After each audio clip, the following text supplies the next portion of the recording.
ঘূর্ণিঝড় রেমালের প্রভাবে সারা দেশে বৃষ্টি হচ্ছে, যা আরও 2 দিন পর্যন্ত অব্যাহত থাকতে পারে।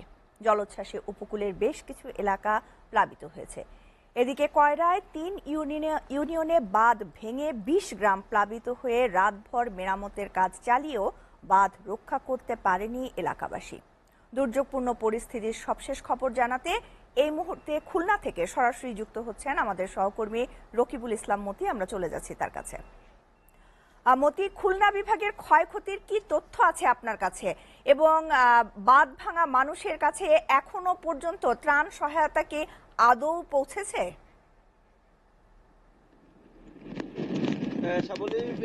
আপনি যেমনটা বলছিলেন যে খুলনা বিভাগের ক্ষয়ক্ষতির তেমন কোনো হিসাব বিভাগের হিসাব আমরা এখনো পাইনি, তবে জেলার একটা হিসাব আমরা হাতে পেয়েছি। সেটা আমি আপনাকে জানাতে চাই। সেটা হচ্ছে যে খুলনা জেলার ঘূর্ণিঝড়ের বিরলে আঘাতে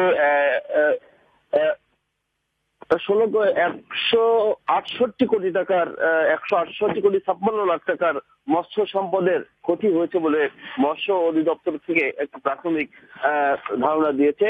এবং তারা বলছে যে যে পরিমাণ মাছের ঘের এই অঞ্চলে, উপকূলীয় অঞ্চলে, তাতে হয়তো সংখ্যা আরো বাড়তে পারে।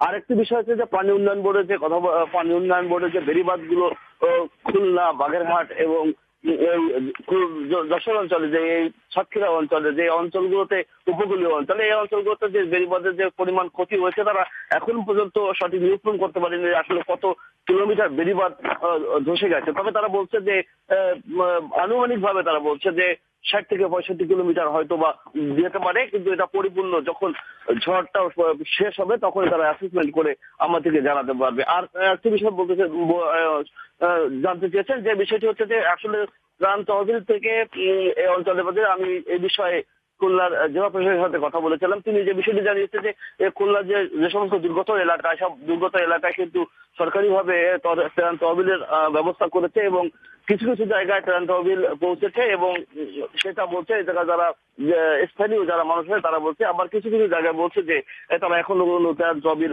এখনো সেই ভাবে পায়নি। এটা ছিল আপনাকে আপনার মাধ্যমে আরেকটি বিষয় আমি জানিয়ে রাখতে চাই। সেটা হচ্ছে যে এর ভিতরে কিন্তু দাকবের সুতারখালীতে কিন্তু একজন ব্যক্তির প্রাণহানি ঘটেছে। গাছ পড়ে যেয়ে কিন্তু সে মারা গিয়েছে। এটা আজকের দিনের যে ঘটনা, সেটা ছিল খুব চাঞ্চল্যকর ঘটনা। এবং দাকব অঞ্চলের যে সমস্ত জায়গায় আমরা এর আগেও আমাদের নিউজে আমরা বলেছিলাম যে সমস্ত জায়গা খুব ঝুঁকিপূর্ণ ছিল, সেই সব ঝুঁকিপূর্ণ জায়গায় কিন্তু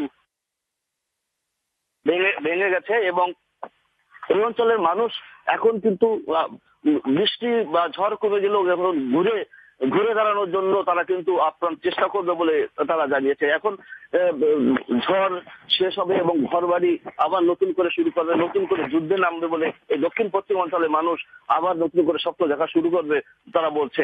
শ্যামলী, আমার কাছে খুলনা থেকে সর্বশেষ এই খবর ছিল।